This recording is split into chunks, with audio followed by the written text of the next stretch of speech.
The Buffalo Ranch Encounters by Bedtime Stories. I love it. It's perfect. It's spooky. The US state of Colorado possesses a colourful history of strange and inexplicable incidents. From the San Luis Valley to the foothills of the Rocky Mountains, many residents have reported bizarre phenomena, including strange lights and cattle mutilations. In this episode, we will hear the accounts of one man who spent almost a decade in charge of a buffalo ranch, on which he would almost lose his sanity. It's always Colorado. What a banger intro.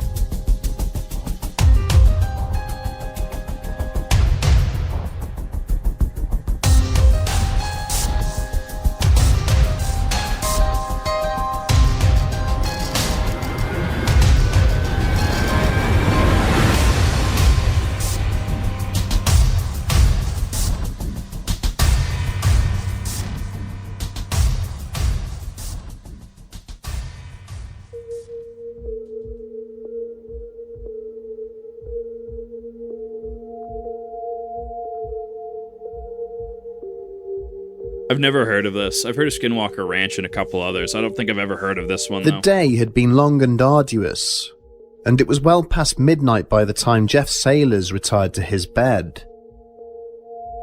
He'd spent the afternoon and early evening constructing a new fence line over on the east side of the property, before returning to the ranch house to carry out some chores which he'd been putting off. Mood. He'd not even had his supper until gone 10 p.m. Not that he minded, of course.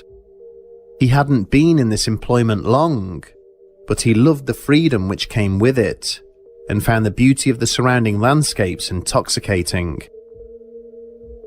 The summer heat had played its part in zapping his energy, and after such a hard day's toil, sleep found him easily enough.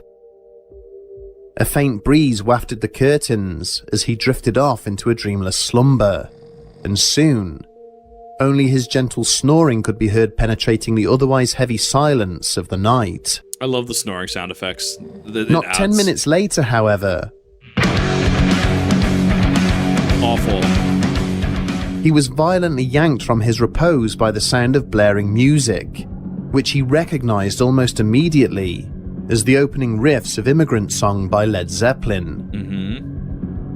It was so loud that the walls of the house and every pane of glass in each of the windows was vibrating so much that he thought they were going to shatter. In a state of confusion and still half dazed from being awoken so suddenly, he hurried to the bottom of the stairs in a semi-stupor before fully coming to his senses. I mean, I've had those. I'll wake up and I'm just like, I have no idea how to process things. I'm just like, I'm awake now, and it is definitely a stupor, 100%. In terms of sound equipment, he possessed little more than a small radio, which he kept on a shelf in the kitchen. It was in no way capable of pumping out so many decibels, and after checking the living room, he found that the TV was also switched off. It soon became apparent that this cacophony was coming from outside, as if the band itself had struck up a concert in his yard. I mean, at that point, you start asking the question, is somebody punking me? Is somebody poning me, right? Is somebody out there in their car just blasting this for some reason, right? Well, and then you take reasonable measures, right? Why is somebody in the middle of the night, in the middle of nowhere, right, in Colorado, why is somebody doing this, right? So at that point, do you grab a bat? Do you grab a boomstick? Do you grab force multiplier? Anything like that, right? That becomes the initial questions you have to ask, even in a half sleep, deprived state. Why is something happening? I know that I've definitely been woken up out of pretty much sleeping and kind of groggy to hear. It was very specifically a scream with the neighbor's dog across the street dashing at somebody and getting right up in their face, and that scream woke me up. I have a really odd trauma response where I will just snap to and I will just beeline to whatever's going on because something needs to get fixed, right? So something's going on.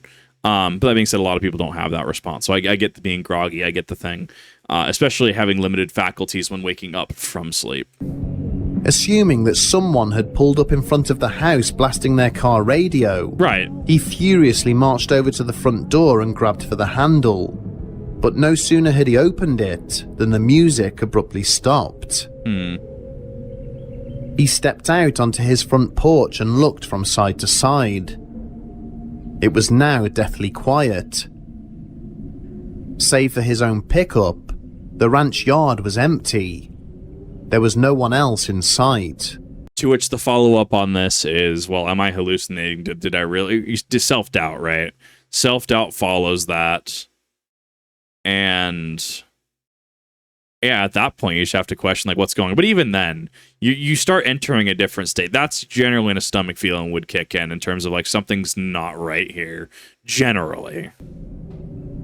After examining his own vehicle, he moved off to check the barn and other outbuildings, then looked out over the wide open pastures surrounding the ranch house, but he saw nothing. Besides his 2 dogs, he was completely alone.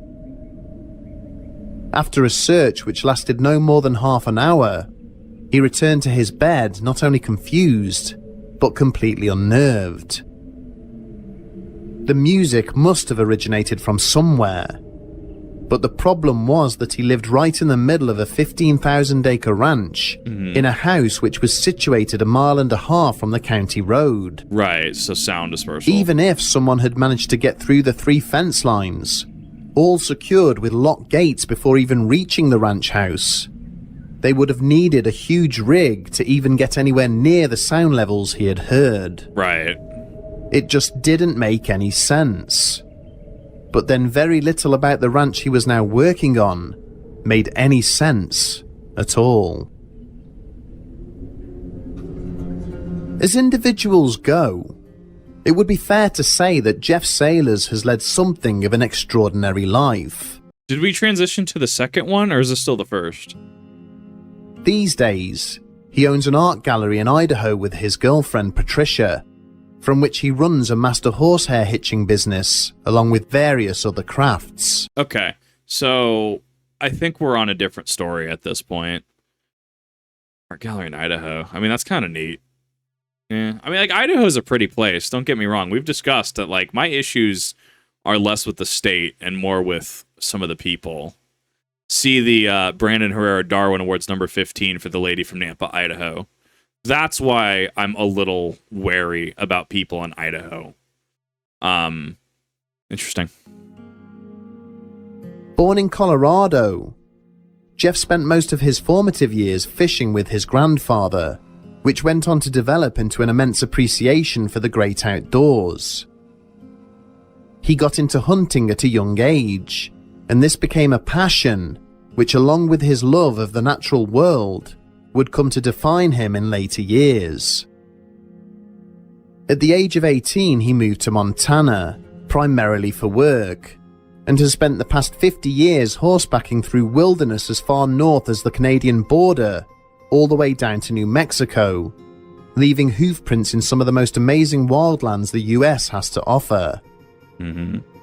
During that time, he has survived 2 bear attacks, fended off a near mauling from an angry buffalo, Oh, the buffalo. been hit by lightning twice, and has appeared in films with some of Hollywood's most high-profile legends. That's wild.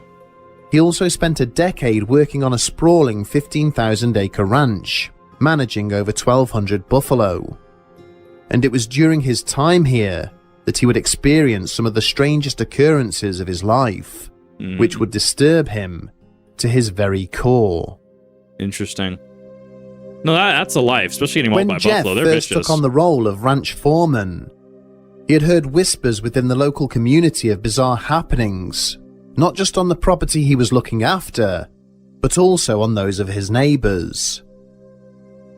He had paid them little mind, as he had never believed in anything resembling what the rumours seemed to suggest. But within the first few months of moving into the ranch house, he would have his first glimpse of things to come. I saw this house and I thought it was the Faith and Holy Trinity house for a second.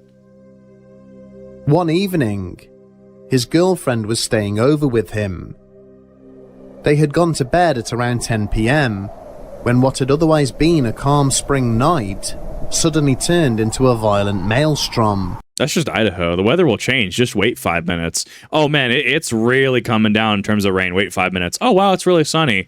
Oh, wow, it's snowing. Just wait 5 minutes. You know, it was snowing. Now it's just kind of foggy. Wait 5 minutes again. Oh, wow, it's sunny. That's just an Idaho thing. Out of nowhere, fierce winds began to rip at the exterior walls of the house. Support beams creaked under the tumult. Picture frames rattled off their hooks and fell to the floor. The whole house shook as it was being pummeled by what Jeff could only assume was an incoming tornado. Fully aware that there was no basement, he got his girlfriend out of bed and ran to the nearest closet.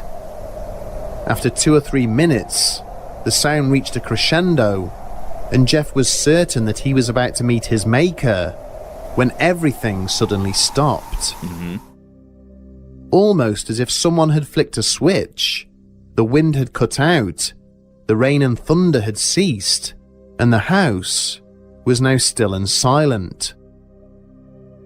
Exiting the closet, he stepped over fallen paintings and moose antlers which had come away from the walls, and gingerly made his way downstairs. See, chat. I'm sure it's all fine. I'm sure there's a completely mundane explanation. I'm sure it's just moonlight, cosmic rays, and swamp gas to make a storm like that, or appear to make a storm like that. Stepping out onto his front porch, he looked up to see every star in the sky, with not a single cloud in sight, and no hint of even a slight breeze on the night air. Thoroughly unnerved, he went back inside to clear up the mess and hopefully get some sleep. But the next day, things would get even weirder. At first light, he took a walk around the yard and noticed that the ground was completely scoured. The house sat in the middle of a 4-acre enclosure, which had an auto gate at each end. Once a week, buffalo would run through it and churn up all the ground, to the point where Jeff could easily see the tire tracks of anyone who happened to drive through. Walking over to the nearest auto gate, he could see his girlfriend's tire tracks on the other side, made as she had arrived the night before. But the ground on the side where he was standing was scoured clean. Interesting. So I wonder if some sort of different parallel dimension or some other is going to be pitched as a effect of this, right? Where she went to, like, I don't know, timeline version A of this house, or dimension version A of this house, rather than like dimension prime, or rather than like dimension B, right? Like the storm maybe came at like dimension prime and then went to subsection dimension A. I don't know. I'm curious to see what gets theory crafted from that. But I mean, definitely odd. Depends how dead they stop. Depends if it's like, well, they could have reversed out of that. I don't know. It's definitely a little spooky. Upon further investigation, he found a 400-foot circle around the ranch house, which was at the dead center, and all the ground within that circle had been blown clean, as if no one had set foot inside the ranch yard for years. Definitely a little odd. Needless to say, Jeff began to pay more attention to the stories after that, and it wouldn't be long before he was being awoken by loud rock music or torrents of tropical bird calls outside his house, which seemed to have no source. It was on the morning after just such an incident that he would experience one of the most eerie events since coming to live and work on the ranch. Jeff had been out on the property until the early hours, fruitlessly trying to get a bearing on the source of these strange bird calls, when he had finally given up and retired to bed. Waking up early the next morning, he had traipsed downstairs to make a pot of coffee in preparation for the day's work. But as he rounded the corner into the kitchen, he was greeted by a sight which took his breath away. On the floor in front of him were the entire contents of his fridge, laid out in a perfect 6-foot triangular formation, At the time, Jeff had 2 dogs, an Australian shepherd named Moona, who had once saved him from a buffalo mauling, and a small blue heeler pup, which he was looking after for a colleague. Moona in particular was well adapted to life on a ranch, and when anyone would turn off the county road, which was 1.5 miles away, he would begin to bark and whine and let Jeff know that somebody was coming. So I'm assuming this is going to be the part of the account, story, what have you, where the dog is not going to have noticed anything. The dog would not have barked. If anything, the dog's probably, kind of just sitting, chilling at home. Maybe is too scared to enter or even get near the triangle. But for most, for all intents and purposes, dog is kind of just going on business as normal while potentially ignoring triangle. I could see that being where this is going to go. And yet neither of the dogs had made a sound throughout the night to indicate that anyone had entered the ranch house itself. When Jeff tried to let them out to do their business, they flat out refused to walk across the kitchen floor, so he had to instead take them through the living room to get to the front door. Outside, Jeff looked for tracks and any indication that there might have been an intruder, but found nothing. I mean, how do you rationally explain something like that, though? That's if you walk downstairs right now and, I don't know, there's a perfect pentagram of mayonnaise just on your floor. The mayonnaise is, for all intents and purposes, sealed. You get down there, somebody just went to town, made a really cool, actual, mathematically proportionate pentagram all over your floor. How do you explain that? Especially if you're the only one home and there's no one around, right? There's no sign of entry. There's no sign of, anything. How do you rationally respond to that? I mean, I guess you just kind of sit there and you just kind of okay. You just try to take it in, try to work through the thought process, right? I could see that being a thing. But after that, it's what do you do? Do you touch the funny thing? Do you interrupt the circle? A new hand touches the beacon status? What's the follow-up from this? How do you follow up from this? You get a priest? How? What's the follow-up? The triangle would become a prominent feature in many of the strange goings-on at the ranch. It's definitely on one occasion, the ranch manager, who lived about 1 mile away from Jeff in a huge 5,000 square foot house, called him in the early hours of the morning saying that he had woken up to find that every single light in the entire property had been turned on, including the lamps next to his bed. Jeff agreed to meet up with him at first light, but as he went to set off as morning broke, he found silverware from his kitchen drawer, a knife, a fork and a spoon, laid out in a triangular formation just outside the threshold of his front door. So I guess at that point you have to question, what is the significance of the triangle? Why is it a triangle? Why is it not, as meme as it is, as often misunderstood as it is, why is it not a pentagram? Why is it, why does it specifically have to be a triangle? Why is it not a square? Why is it not 2 triangles making a square, right? I think the shape itself is something that you kind of have to start diving into.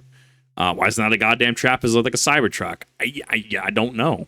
And that's one of those, I think, that really helps try to determine what's going on. I was literally talking to my mother the other day about one of the reactions we did recently in regards to abandoned buildings, right? It's like walking into an abandoned building and it's okay, but what's present in this abandoned building, right? The moment you see, say you see a pentagram on the wall, right? I mean, you immediately just have to go, okay, but what situation are we in for? Are we talking Wiccan, pagan? Are we talking Satanism? Or are we talking, whatever? Generally, if you're looking at a satanic pentagram, I mean, you're looking at a modified pentagram. You're looking at certain modifications, such as Crowley outlined, right? There's a number of things you look at there, but even then, it could be correct symbol, but because of whoever drew it didn't have the correct knowledge base to come from. Like maybe the intent was there to be one thing, even though it's a specific other, right? Like, why is it a triangle? What exactly? Chat mentions what and why is the triangle significant, especially if it's a repeating pattern, right? One is coincidence. One is chance. Two is coincidence. Three is a pattern starts forming, especially if it starts forming, multiple times, and you start looking for, I don't know, some like kind of triangle structures. Are there any sort of triangular formations on your property, right? Is there anything in the history of the building that has to relate to a triangle? Does it have a significant spiritual meaning, right? I mean, there's a number of routes that you can really go down, especially at this point if you're starting to dismiss any sort of quote unquote like human interaction. And that's also a good thing to point out. Why is it specifically one of each utensil, one of each common utensil? It could have just easily been 2 spoons and a fork. Could have easily just been 3 forks. Could have just easily been 2 knives and a spoon, right? Like, why does it have to be this? To me, this comes across as some sort of balanced, like a balanced equation, right? Where 2 spoons and a knife, you're leaning more towards the spoon side, but you have every like widespread common cutlery present here, right? So you would argue there's a degree of balance here, or at least it's being applied to the design. So trying to find the core theme in some of these is kind of the rational way of going about it, even if you don't come to a conclusion or come to a rational, insane conclusion, right? I mean, I think this is where people start to go, oh, spooky paranormal, right? And that being said, I mean, there's not really, maybe it's sleepwalking. It could be not necessarily sleep paralysis, but there could be a number of things that could lead to this, right? Especially if it is you. I mean, you could go with a sleepwalking hypothesis, but I mean, I don't know. That one's a little hard to really kind of address. But even then, hallucinations could be brought on by sleep paralysis too. That doesn't necessarily explain, dogs' behaviors. I'm sure there'd be other things present if you were sleepwalking, and if you're concerned about that, that's when you start leaving, I don't know, not necessarily traps for yourself, but ways to kind of check if you are sleepwalking or not. So it's just like, there's a number of things to look at. But finding and deducing an answer without any external information is going to be hard, such as, maybe a newspaper thing about like a massive triangle thing being shown in a photo on the property. He found more triangles made using his silverware at the entrance to every outbuilding in his yard, and later discovered that the exact same phenomenon had occurred at the ranch manager's house. But whilst these occurrences were strange and intriguing, they would soon take on more sinister connotations when the livestock on the ranch began to die under mysterious circumstances. I mean, you can also argue as well that there is a escalation here, is there not? Where it starts off as kind of a storm, things kind of get rattled about, it becomes more and more consistent, especially if we're going to start getting to things with more and more consequences, such as animals passing away in mysterious circumstances. I feel that there's an escalation here that's happening. In March, about 2 months after Jeff had moved onto the property, he would discover the remains of a male buffalo not far from the ranch house yard. He had heard the stories about the mutilations before he even took on the role, and had just assumed that it was the work of predators or malicious actions taken against the ranch owner by possible competitors. Reasonable. However, he would come to discover some very strange factors in each instance of this phenomenon. Throughout the years he was there, Jeff would realize that these cattle mutilations always began in March and ran through to October, with nothing occurring during the winter months. In each case, I mean, that's still a wide gap, right? I think you'd have to look over the course of a few years to really get anything, right? Like, is it truly averse to cold? Is it the same calendar months? Does it have to do, well, what happens if we have a late winter and that goes all the way into maybe April? Not that it really would, right? But would that affect it, right? I mean, that is a quantification that requires a length of time to really nail down. the carcass in question would always be left in a bizarre fashion. If the buffalo was female, there would be an elliptical cut on the underside of the abdomen, one side of which looked as though it had been carried out with surgical precision, whilst the other was always ragged and burned. Many of the internal organs would be removed, but there was never any trace of blood. In every case, the cow would be pregnant, and the calf would always be removed from the uterus and left resting upon the mother's body. Definitely weird. What happened to the male buffaloes was even more difficult to explain. In these cases, the penis would always be missing, but the manner in which it had been severed was a complete mystery. The penis of a male buffalo is about 3 feet long and is covered by a sheath of skin which encases its entire length. I'll take things that I actually didn't know that I was gonna know in my life. I'll take that for 300. I don't. Yeah, this is how I just come across random knowledge. Whenever these mutilations occurred, the penis was always cut right at the base near the scrotum before being removed. Nice. But the outer sheath remained and was somehow completely intact. Weird. This means that whoever or whatever was killing the buffalo was somehow able to reach right down into the sheath in order to make the necessary incision at the base, which was physically impossible to do. I mean, if I was presented with that scenario, I mean, like, yeah, I mean, especially if like anatomically, if that's going to be very, very difficult or nigh on impossible, I mean, you just really have to think about, like, how do we get to this point? How does this happen? There's definitely a fascination or fixation on reproductive elements here, whether that's the calf, whether that's the penis, if you will, right? There's definitely a fixation on it from whoever, whatever is doing this. There's not really a logical answer considering just the precision of some of these things, right? Like, how do you really tackle that? Especially because if you're in the business of, say, ranching animals, right? Like, cows alone are expensive. I assume buffalo are going to be, you know, potentially even more expensive than that. Like, that's a lot. In every single instance, an orange triangle would be imprinted somewhere on the body of the slain buffalo, usually on the head if they were bulls, and on the ribcage and calf if they were female. Over the 9 years that Jeff was ranch foreman, anywhere between 20 and 30 buffalo would be killed each year, resulting in annual losses of up to $50,000. So it was no surprise when local law enforcement got involved. So yet again, we see a triangle here. During Jeff's tenure, the county sheriff was a man named Wally who was very popular in the local community. Because of the sheer number of livestock being killed each summer, Wally became a regular visitor to the ranch and would witness some of the most bizarre incidents of his entire career.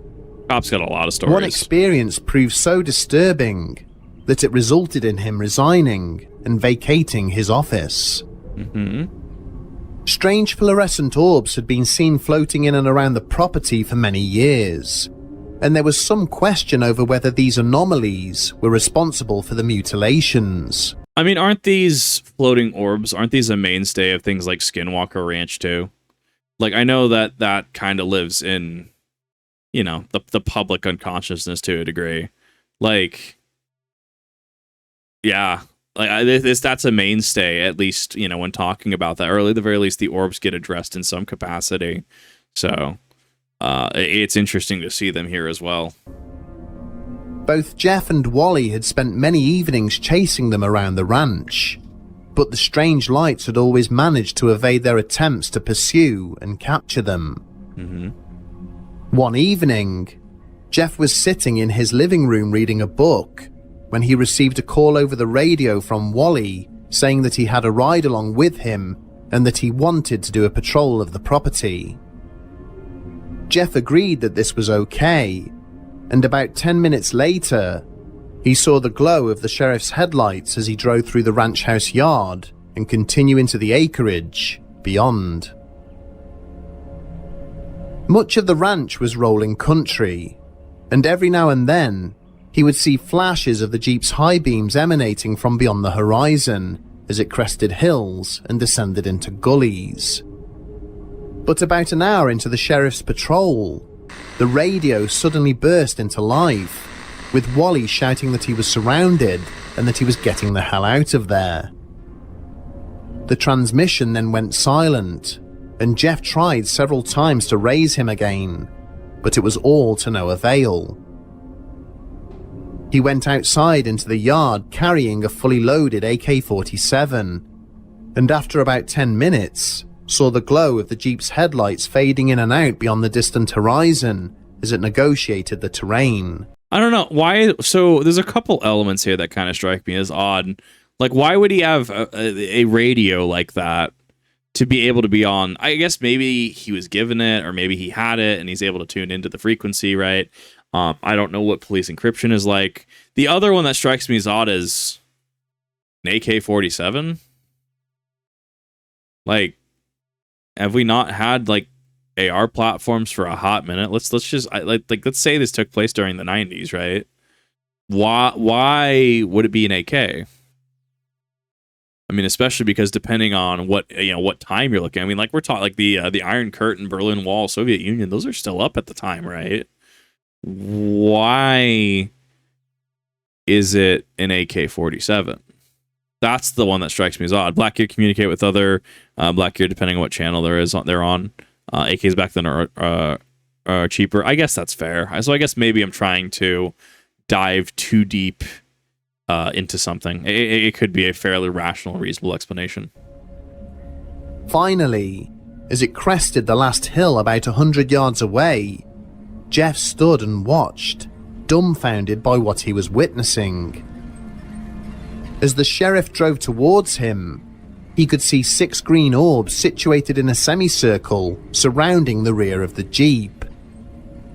Wally had 2 pistols, one in each hand, and he was firing at his pursuers out of both sides of the vehicle, whilst his ride-along cowered in the passenger footwell.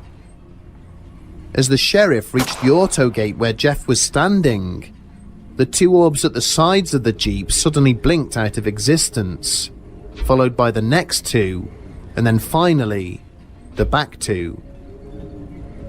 Wally continued driving all the way to the county road without even looking back at Jeff, who was now standing in the darkness of the ranch house yard completely alone, and entirely shaken by what he had just witnessed. Well, I mean, it's also suspect and odd and kind of rips me out of the immersion a little bit when it's like, oh, well, when he gets out there with his AK-47 and he's, looking at it, suddenly they start disappearing. The coincidental timing is really what kind of throws it off for me a little bit. But then again, I mean, you could also argue something about, not wanting too many eyes on them, right? Trying to remain as inconspicuous to as many number of people as possible. Definitely odd. 5 days later, the sheriff turned in his badge.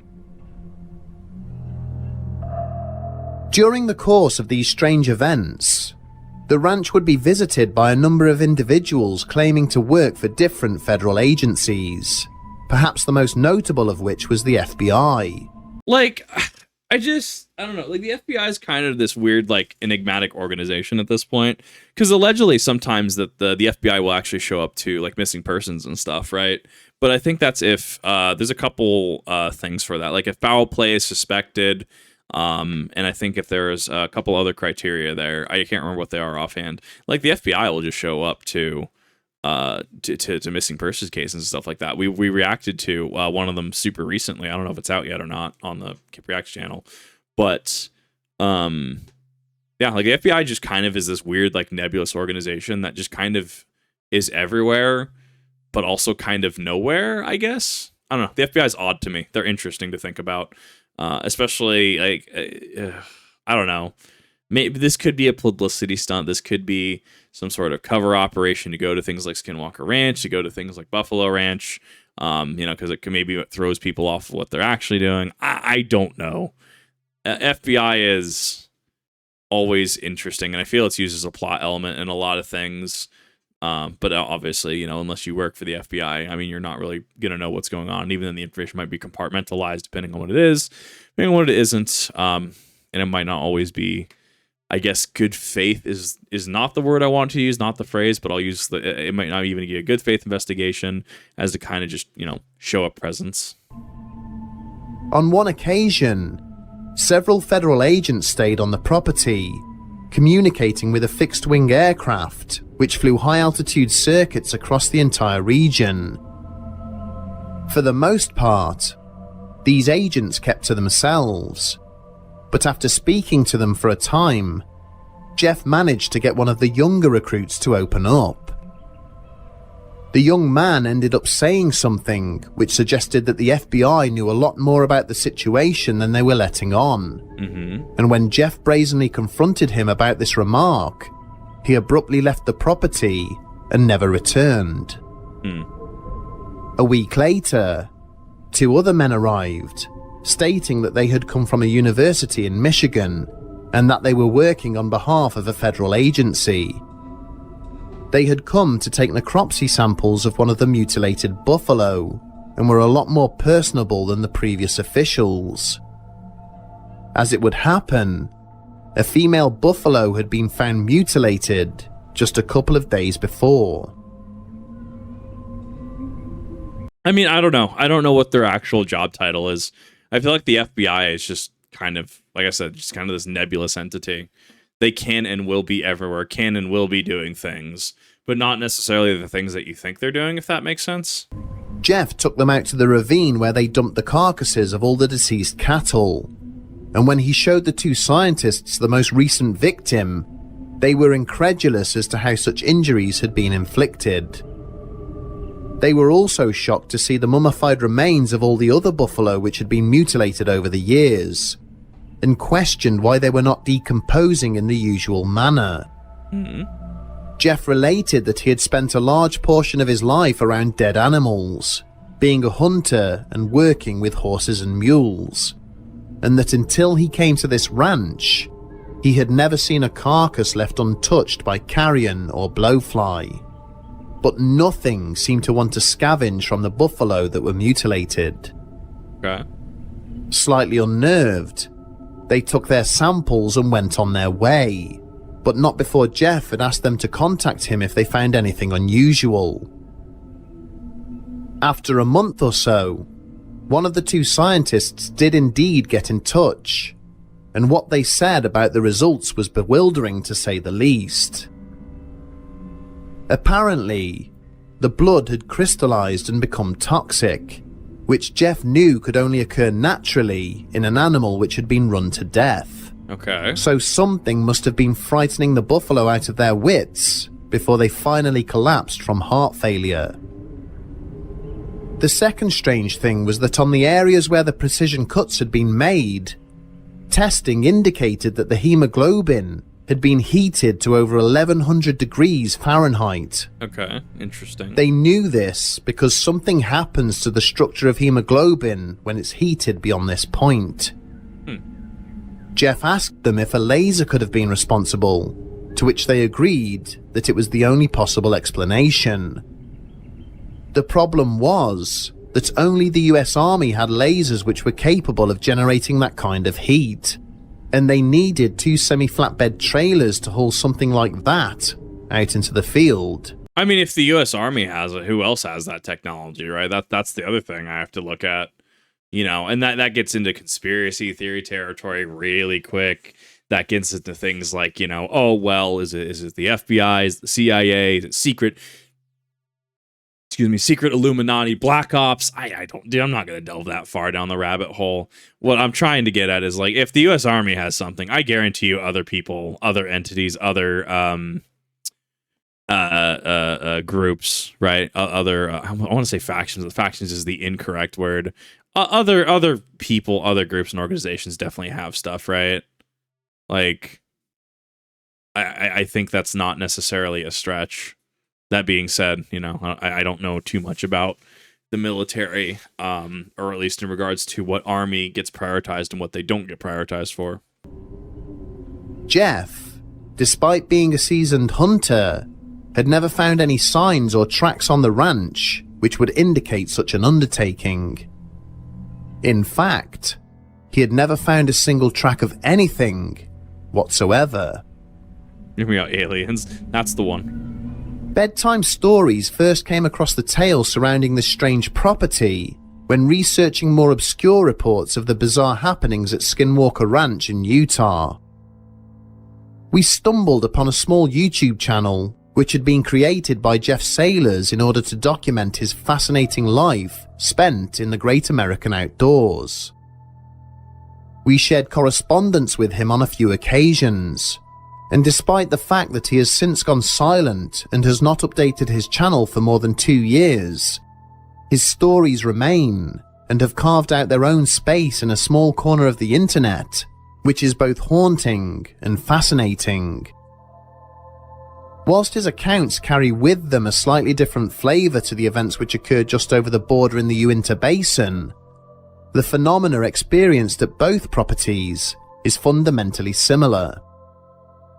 Of course, we are fully aware that we are taking his accounts at face value, and very much giving him the benefit of the doubt. Right. Well, and I mean, like, if you want to try to pitch the narrative that he's been silenced, I mean, if the account was deleted, right, that would raise some red flags. So just, hey, dude, just stop posting one day. I mean, that would lead to credence that some sort of agency, individuals, or whatever, silenced said person, right? There's no way to independently verify that, and it could honestly just be as mundane and simple as dude just didn't want to document it anymore. Dude was just wanting to move on. Dude was just too spooked out. After all, Jeff never did name the ranch in any of his videos, and seemed reluctant to give even a passing hint regarding its location, aside from saying that it was situated in eastern Colorado. I think that's a privacy thing, though. I think that's fair. He simply referred to it as the Buffalo Ranch, which is clearly not its true name.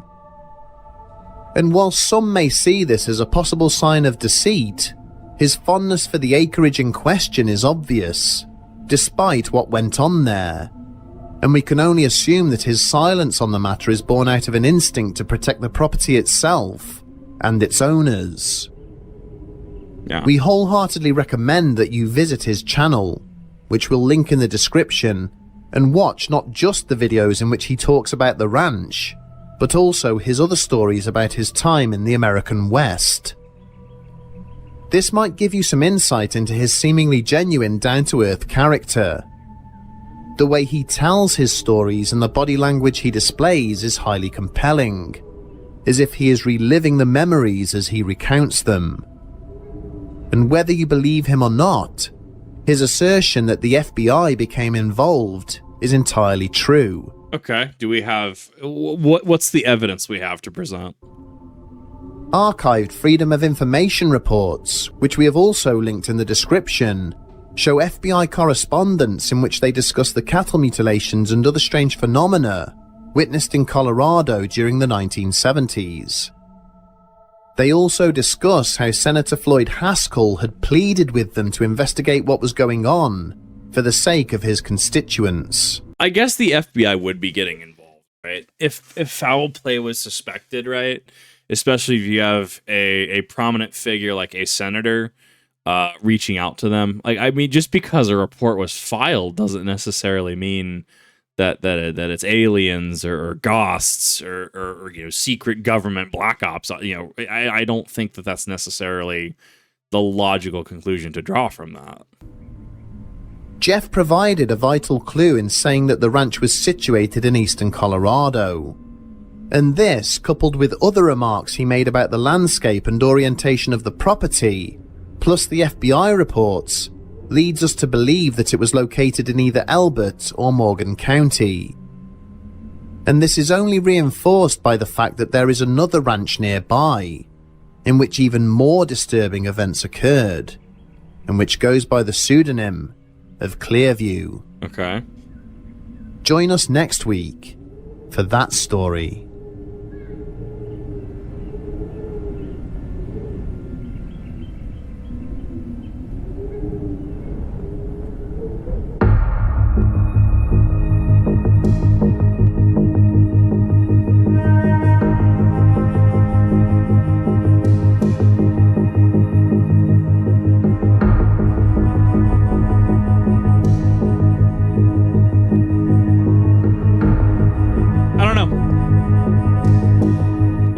think that Skinwalker Ranch, things like Buffalo Ranch, I haven't heard of Clearview personally. I think that there's something going on if these accounts are true, but I don't think there's really no, sir, not getting out of this chair. Excellent username. I don't know if there's really a way to figure it out one way or the other. I don't think that there is. I don't see there being a way to really deduce anything. And that being said, does the FBI have the complete picture if this investigation did in fact take place, or did it not? Do they have information? Do they not have information? I don't think that's going to be publicly accessible, in my opinion, right? It's definitely harder to, assuming the events are true, to start to try and debunk or dismiss, Buffalo getting mutilated and, just events like that happening. Too much is left vague. I mean, that too. I mean, it's a good story, but once again, as with everything, right? I mean, you see, found alien footage, and it ends up being like, captured in 2023, 2024 on a, Nokia Razr phone or whatever from like 2002, right? Or 2004, right? The video quality 2024 is just ass. So one of those things that I think is cool to look at, but isn't, I don't know. Like, this is why I'm skeptical on stuff, right? Especially because you are right. The FBI is often a cop-out for storytelling elements, right?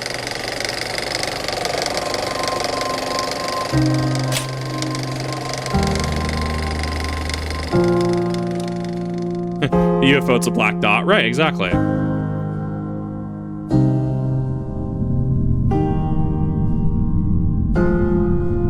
I actually have no idea what this is.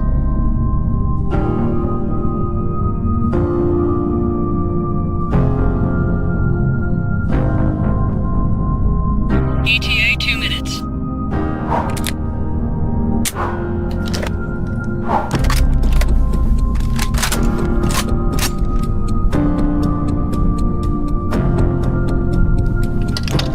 Why, do you copy?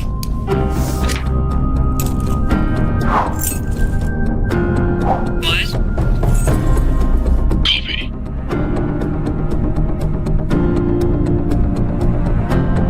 Venting in 3, 2, 1. Opening cargo bay doors.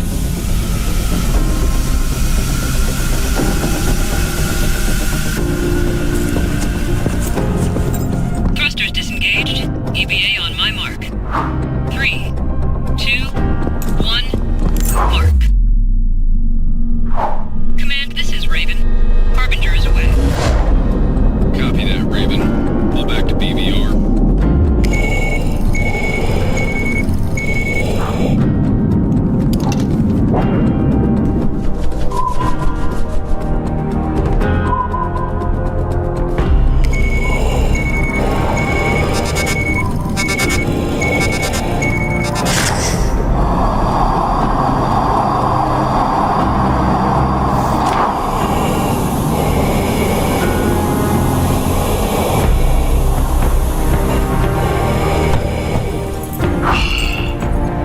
Touchdown. Harbinger has landed. Roger that, Harbinger. We have a long-range visual. There should be a breach point about 20 meters to your 6.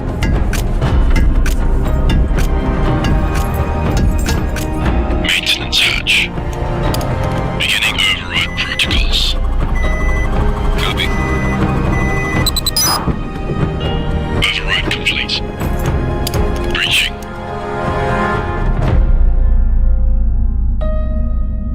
I mean, it's cool. We need more good sci-fi, right? I think it's cool. It's got a short enough name, very short, very snappy, very cool teaser material. I think it's super cool. So I'm curious how good it was. I'm curious if there's still continuations on it. I think it's honestly really cool. So let me know what you guys think. Let me know if you guys think I'm being too dismissive. Let me know if you guys think I'm onto something. Let me know if you think that it was honestly just a little too vague in that that you think about things like this, and it's just it's too vague. You have elements like the FBI or Orb show up and just kind of dismisses it for you. Let me know what your cases are. Cases, goddamn, it's because I read the top right. Let me know what your thoughts and opinions are. Let me know if you like this kind of content. Let me know if you like this kind of content if I'm reacting and or reading it. And I will see you in the next one.